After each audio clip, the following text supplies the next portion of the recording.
Welcome to Around the Writer's Table, a podcast focusing on the crossroads of creativity, craft, and conscious living for writers of all ages and backgrounds.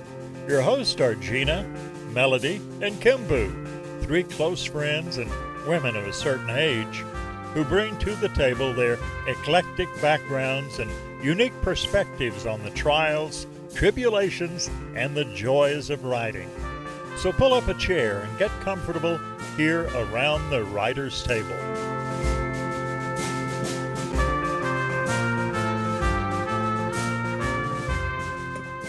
Welcome, listeners. We're glad to have you back for another episode of Around the Writer's Table. This is episode 52. I am Gina Hogan Edwards, one of your co-hosts, and I'm here today with my two buddies, Kimbu and Melody, and we've got a great topic for you. We've been alternating episodes between interviewing other writers and then having these group chats with the three of us. And so today you get all three of us, and let's start out with a little round of introductions. I'm going to start with you, Melody. Hey, Gina. Welcome back, listeners. My name is Melody A. Scout, and I am an author, a writer. I love everything having to do with plants. I'm a landscaper and a designer. I also wrote a book called Soul of the Seasons, Creating Balance, Resilience, and Harmony by Tapping the Wisdom of the Natural World. So glad to be here today in the wake of an hurricane last week and impending hurricane tomorrow or the next day. This is the pause between hurricanes. Yeah, that's where we're at right now, folks. Florida life. Thank you, Melody. Kimbu, how are you doing today? For between hurricanes, I think we're doing pretty good. If listeners are worried, we're actually north. We're up in Tallahassee, so Milton is not aiming for us, but we all do have a lot of friends in the crosshairs. So forgive us if we go a little off topic sometimes today, because we're all a little worried about people we care about. But yes. I am a writer. I am a productivity coach for authors. I have over 15 books that I've published, romance, nonfiction, memoir, guidebooks on writing, craft, and publication. I also run the 1 Million Words Club, which is a community membership group on Discord about productivity and goal setting for authors, always a popular one. And if you hear any dog barking in the background, that would be mine, my dear Keely, protecting us from the dreaded Amazon delivery persons. So that's who I am. Thank you. Thank you, Kimbu. And I'm Gina Hogan Edwards, and I'm a retreat leader. I am an editor, a creativity coach, and obviously a podcast co-host. I'm glad to be here with you today. I am working on a historical fiction novel, which my buddy Melody here is too. And so this topic that we're going to dive into today is something we've talked a little bit about offline. I'm incredibly intrigued with it because it's something that has fascinated me as a reader, and now I'm really exploring it as a writer. And that topic is world building. So this is something that I think a lot of writers think of when they think of science fiction or fantasy, maybe, but not so much the other genres. So we're going to talk about it in terms of all of that. But I'm going to pass it to Kimbu first to kind of give us a little bit of framework for what we're going to discuss here today, and maybe sort of a definition of what you think world building is. Well, I think you're so right that when we talk about world building, a lot of people think of J.R.R. Tolkien, right? They think of Lord of the Rings. They think of Narnia. They think of Star Wars or Star Trek. They think of these massive creative second worlds is what they're usually called, where everything is basically designed from the ground up by the author. And I think more recently it's become more accepted to think of world building as like a structural tool. So when we thought of the idea for this podcast. Gina and I were talking about both my books, which are epic fantasy, right? Like I'm right in that zone. I'm like, wizards and unicorns and flying dragons and mythical worlds and magic systems. And she's just like, yeah, I'm writing about a roller disco in 70 whatever. It doesn't compare, but then once we got to talking about it, it does compare, because what Gina's having to do is reconstruct a world that used to exist and doesn't anymore. She is having to take actual facts, historical facts, aesthetic facts, like what is a disco ball? How do you describe it? Things like that, where if I might have to decide how to describe a dragon, right? She's having to figure out how to describe a disco ball, not because none of her readers have ever seen a disco ball, but because she's trying to build the world structurally so that her characters can really live inside of it, so that it's all believable. Oh, Gina's ready to say something. Okay, you hit on the word believable. We hit on the word believable, and that's the thing, is that you said it's not because the readers may never have experienced a disco ball. It is exactly because the readers may have experienced a disco ball that I have to get this right. And Melody's facing the same thing in terms of her novel, which begins with a lot of her characters being on ships that no longer exist in a way that we know these ships to exist today. And so she's challenged with the same thing of this historical accuracy and creating the environment and the atmosphere for her characters to be in that is both plausible and believable. And that's the same actual hurdle that someone like me has to deal with. People talk about something like Star Trek, for instance, but there's a lot of plot holes in Star Trek, and you can look at a lot of things that aren't believable in Star Trek, especially in the original series. It's a little questionable in there. But when you have a group of people living in a constrained space together, which is what a starship is, right? How do you make that believable for people? What kind of trappings do you put around it so that readers will believe that this is something that actually exists for the characters? And so we come at it from different directions, but I think that key of believability is really the critical part. And it's why you see fantasy authors spending so much time on like drafting out magic systems and making diagrams and drawing maps. It's not that it's any harder for us or any harder for you, but we're trying to do the same thing, which is create this believability inherent in the story that we're telling so that our readers can enjoy the story without getting tripped up by, the disco ball being on a stand in the middle of the road. Like, it's like, what? No, that's not how disco balls work. So that is very much a key to world building. It's the believability of the structure around the characters so that they can tell the story. That's kind of how I would look at it. So I have a question for you, Kimbu. So fantasy and science fiction are not my go-to not because I don't like them. It's because I'm a more visual person. I'm more likely to go back and read a book from one of those genres after I've seen the movie or the series from it, because then things make sense to me because I have a visual impression. That's just my personal defect. But I'm wondering, do you think it's easier or harder to stretch the believability factor when just by the nature of fantasy and science fiction, and we're making shit up, so go with me for a while, whereas historical fiction is like you've got some parameters you have to work through. Well, it's interesting because I don't read a lot of historical fiction. So I'm coming at it from exactly the opposite angle. If I read historical fiction, it's because somebody like you or Gina recommended it to me. It's like, no, you need to read this one. This is a good one. I think it's up to the readers is kind of where I'm leaning with that one. And Gina may have a different perspective on it, but some readers really want that complete otherworld experience. Gina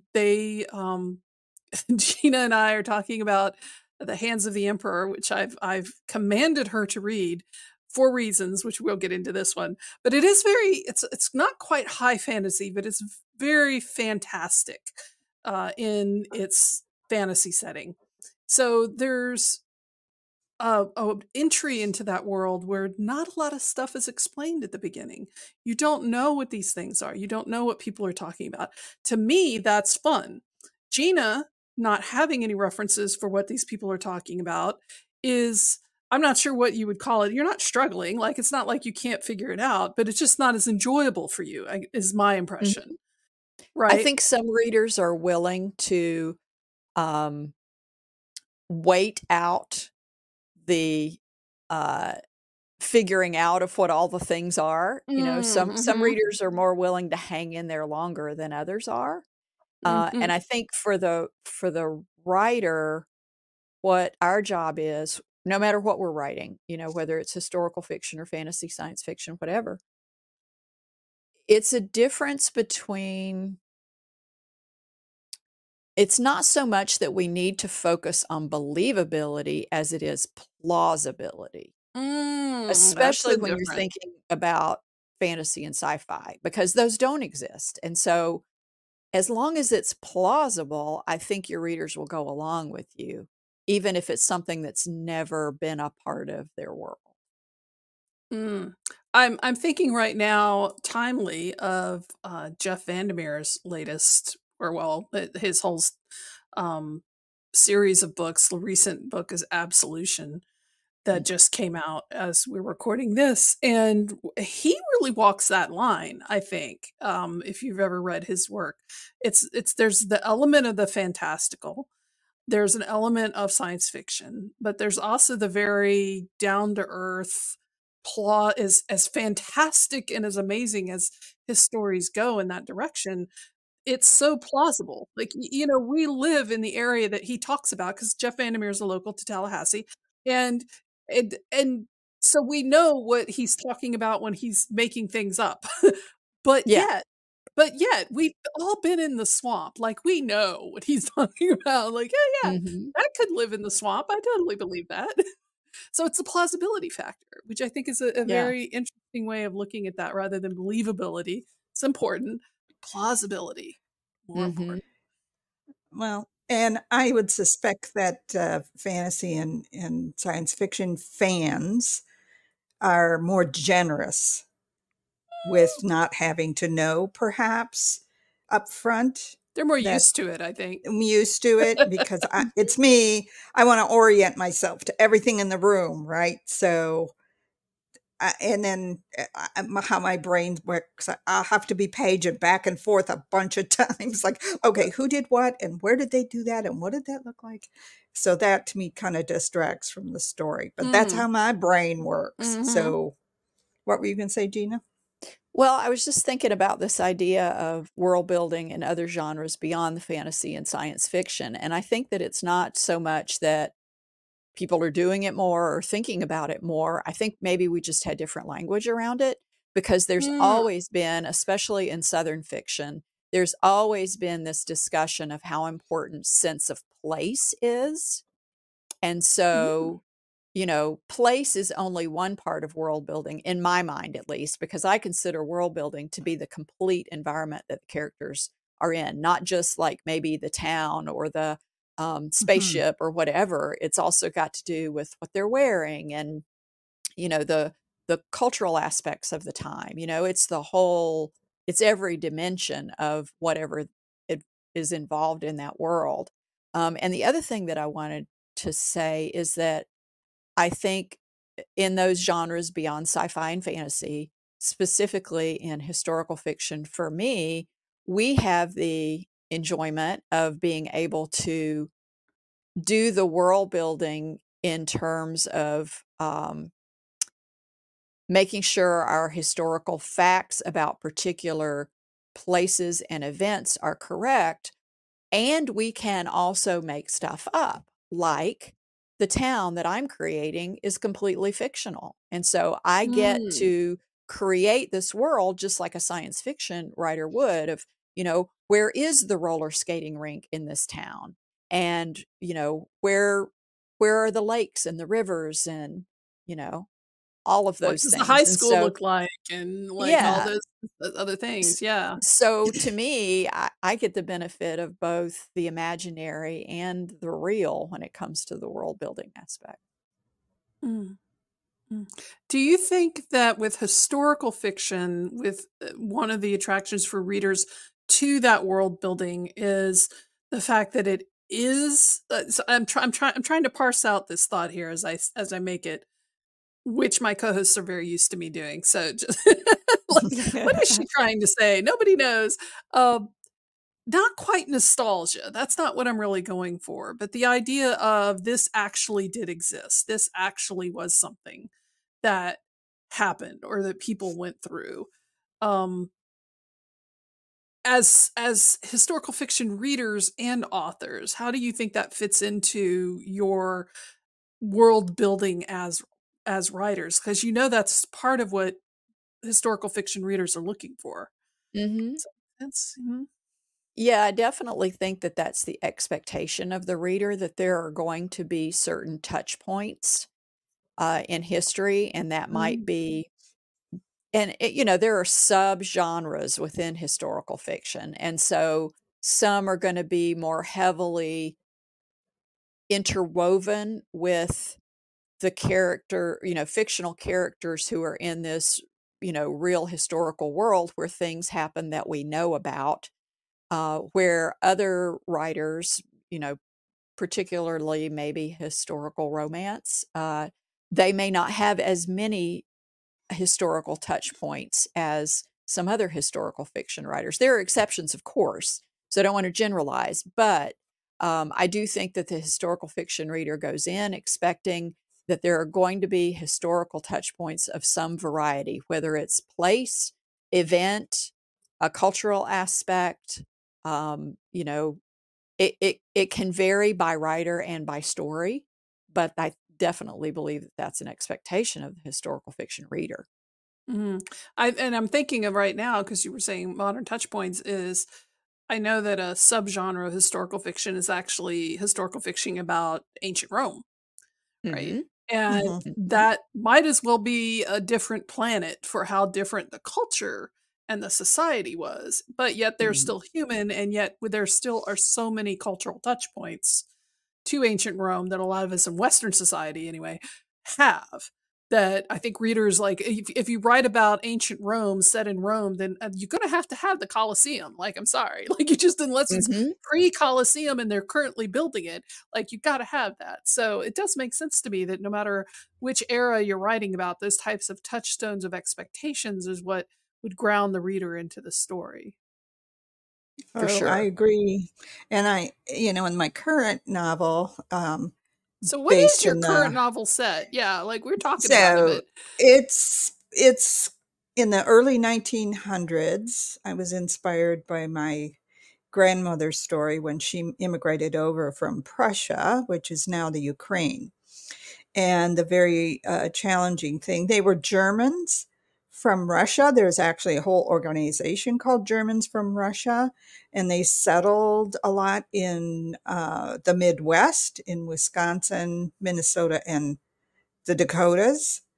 And so there's both aspects of what was going on in the Russia at that time was, the stirrings of the revolution were coming in. It was getting to be very severe. And Germans were considered inferior race of people back when the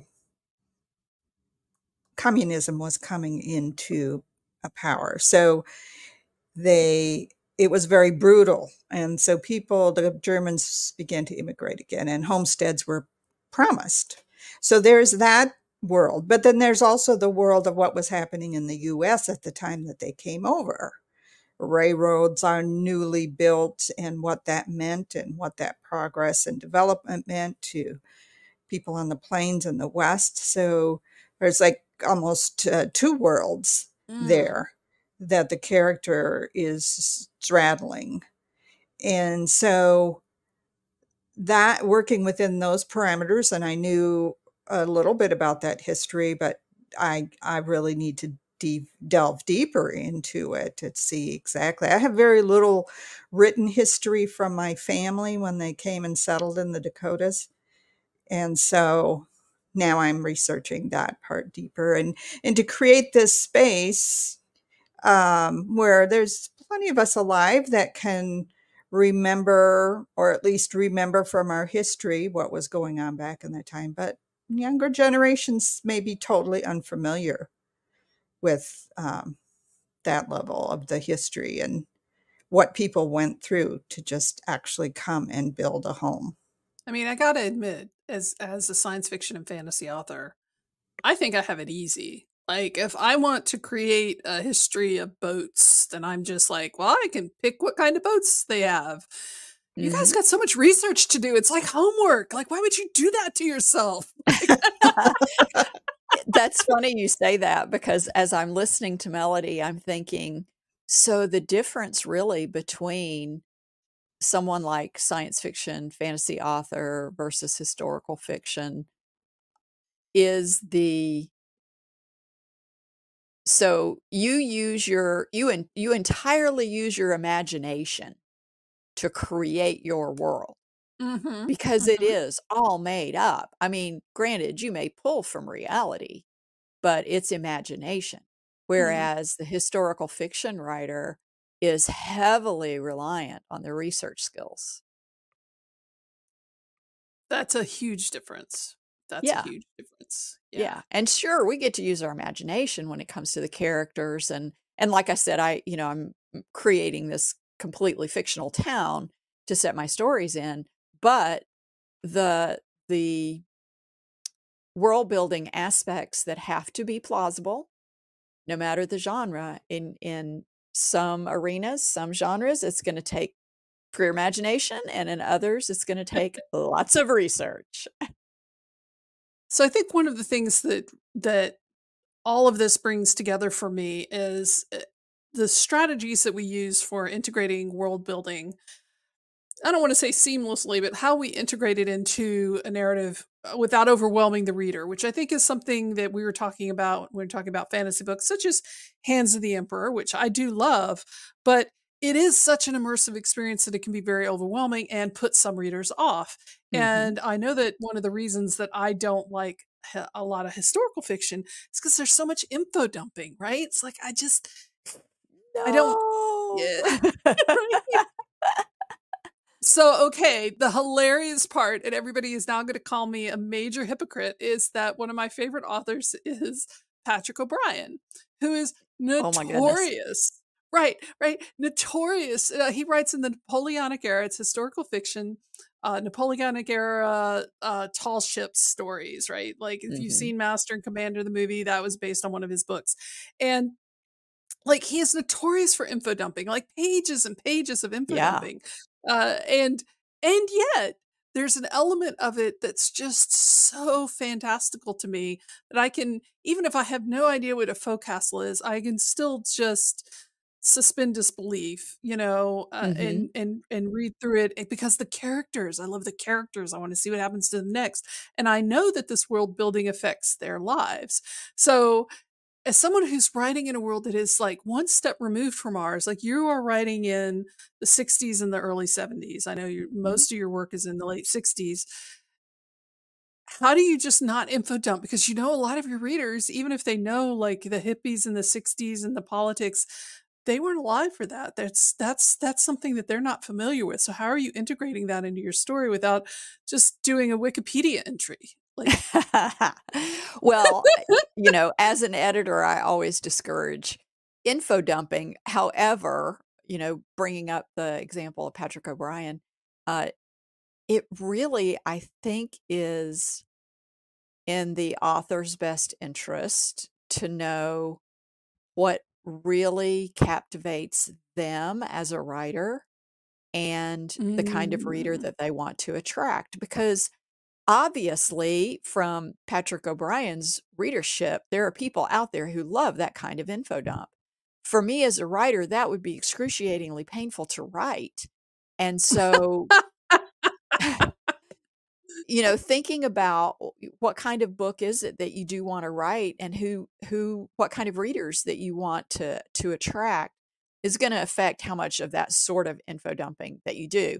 But I think that what you said about knowing that the info dumps that he does, that all of those things affect the character, is really the ultimate key. You don't want to throw in a bunch of stuff about a historical era when it has nothing to do with what's happening with your characters, or what they have to do, or the decisions that they have to make, because then it does become a true info dump. What differentiates for me those kinds of details from being an info dump is how relevant they are to the story and the characters. I'm reading a novel now the author Glenn Taylor, who was my instructor at the Appalachian Writers Workshop back in July. He does a masterful job in the Marrowbone Marble Company of interweaving historical with his story and characters. There are very subtle touches of historical events, historical elements that he introduces early in the story. And I didn't really think of it so much even as a historical fiction novel, even though it starts back in 41. And, you know, he talks about the war and those kinds of things, but I was so involved in the characters that I wasn't really thinking of it as historical fiction until I got to about the last one quarter, where the characters really are involved in the events of the time. So, you know, I think from a writer standpoint, you have to decide how much research you want to do, how the historical elements are really relevant to your characters, so that when you do your world building, whether it's place or clothing and fashion, or, you know, the fads of the time or whatever, that you're not just throwing stuff in there to be able to throw stuff in, that it's got to be relevant to your world. And I think that's so true with some of the science fiction and fantasy authors that I've bailed on in the past, is that they become so enamored of the world building that they forget to tell the story. Yes. We don't want and I think that could be happen to all of us. Yeah. So that's such a good point to make, is how relevant it is to the characters, because I hadn't really thought of that way with Master and Commander, but the Moon are basically trapped on these boats, right? It's kind of like the Starship Enterprise. They're trapped on these boats for such extended periods of time that understanding how the boats work, how they're put together, and how they're taken apart is really critical to understanding their concerns and their worries and the things that they do along the way. I hadn't really thought of it that way, but that's why I care. That's why I care how things are put together on a boat in 1810. Otherwise it has no effect on my life, but I do care. Well, and I think and this is all related to the relevancy, of course, but I think too, there's the consideration of what is it that you need to convey to the reader to help them understand the context of this world that they may not be familiar with, whether it's imaginary or real. You know, what is it that they have to have in order to really put all the puzzle pieces together to kind of get what's happening? And what do you think that would be in Dancing at the Orange Peel? Like what would you consider to be one of the critical world building elements that you've used in that story? Well, for me, and I think it's one of the things that I'm struggling with still, is conveying the difference, conveying what the thinking was at the time around race, and there was such a, I mean, there still is today, of course, but there was such a division of, gosh, and I hate to say, of course, bleh, but there's such a division in the way people think about race and their attitudes around it, and really making sure that I'm staying true to that time. And we've mentioned this to some degree before, not overlaying today's values and beliefs on those historical events, even down to the words that you use. You know, I recently read a historical fiction that was set in a very particular place and a very particular time, and by well-known writers. And it put me two writers, and it put me off because they used terms that were not used back in those days to convey concepts. The concept was there, but the words that they used to describe it were words we use today, not words that were used back then. And so that's something that historical fiction writers, when they're doing world building, have to consider that as well. You know what? It's also true for fantasy and science fiction world building. And what I thought of while you were talking is the word laser, because we use the word, he had a laser focus. Laser doesn't exist in fantasy. Like, it could exist in a science fiction world, but if you're building like a Tolkien-esque fantasy second world place, how does a laser come in? Yeah. You know, I recently wrote one is set in one of my second world fantasy series with very low tech, like, 1800s. Put the pedal to the metal. No, there's there's no metal to put the pedal to. Like, that's not how wagons work. Like, so, I think these are the similarities that we're talking about when we're talking about world building, no matter what your genre is. You may not think of it as world building, or you may be very invested in it as world building, but we have to understand that it really comes back down to the story and the characters and the world that they're living in. That's my takeaway anyway. And you can use those things as placeholders when you're doing your draft until you can go back and refine it to make it more appropriate for the world that you're creating. But you've got to be consciously aware of that. You know, I did that in dancing. I used the phrase, was it separation anxiety? Yeah, I think that was it. Oh, yeah. And I would not have used that back in the late 60s, but it's a placeholder for me until I can really entrench myself into the language of the time and make sure that I'm describing it in the way that they would have. Yeah, exactly. That's exactly the type of thing that I'm talking about. I could use pedal to the metal in the draft, but all I'm saying is that they went very fast. Yeah. So you might have noticed, listeners, that Melody has not been participating. She had some technical difficulties and had to drop off while Gina and I were busy yawing at each other. So I think we're going to wrap it up here. We invite your questions. I think we've hit most of the points that we wanted to hit. Gina, is there anything else that we need to wrap up? Oh, as with most topics that we pick, we could probably do 3 or 4 episodes on this, but to just kind of, give the listeners sort of an overview of the topic of world building. Yes. And we would love to have any kind of input or questions that listeners have, which they can do on our website. Absolutely. We have every episode has its own page on our website. You can submit questions there. We have a contact form.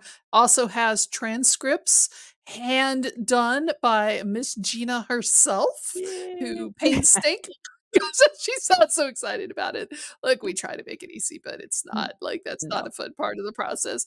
But we do have that available for listeners. We're very proud of that fact. And of course, we're available if you're listening to this or watching this on YouTube. Please leave a thumbs up and subscribe. If you're listening to this on any of your other podcast distribution channels, please subscribe and give us a favorable review if possible. We will be coming back. We've got some interviews on deck. I will be interviewing Melody.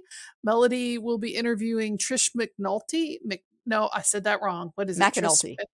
McAnulty. Thank you, Trish McAnulty, who is also a historical fiction writer, is she not? She is. And then we'll also be doing some catching up. And believe it or not, it is, I know, I hate to break the news to you, Gina, it is October, and the end of the year is coming soon. Yes. Which means 2025 is right around the corner. Exactly. So we will be having a recap episode sometime in December. So look forward to that. We are still going strong with this podcast, and we love talking with each other, and we love having you listeners, inviting you listeners in to join us on these discussions. So thank you for being here. And we will be back. All 3 of us will be back at some point, but we will always be back soon. Thank you so much. Bye, listeners. Thanks for joining us around the writer's table. Please feel free to suggest a topic or a guest by emailing info at aroundthewriterstable.com. Music provided with gracious permission by Langtree. A link to their music is on our homepage at aroundthewriterstable.com. Everyone here around the Writer's Table wishes you joy in your writing and everyday grace in your living. Take care until next time.